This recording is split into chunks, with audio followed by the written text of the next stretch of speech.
কি হয়েছে মাইলো? কি সমস্যাটা কি বলো? কি কি লাগবে? ও তোমার টয়টা? ওই যে ওখানে যে তোমার টয়টা তুলে রেখেছি মামা, সেটা নেবে?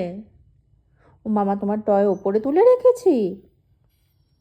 হ্যাঁ বাবা, দিচ্ছি না মামা, তোমাকে দিচ্ছি না। বলো মামাকে, বলো মামা দাও ওটা।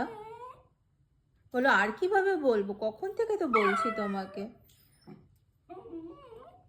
কি হয়েছে মাইলো? দিচ্ছ না মামা, তোমাকে দিচ্ছে না ওটা। হুম, এটাকে তো খেয়ে খেয়ে সব চোখ টোক নাক টাক সব তুলে ফেলেছিস মাইলো।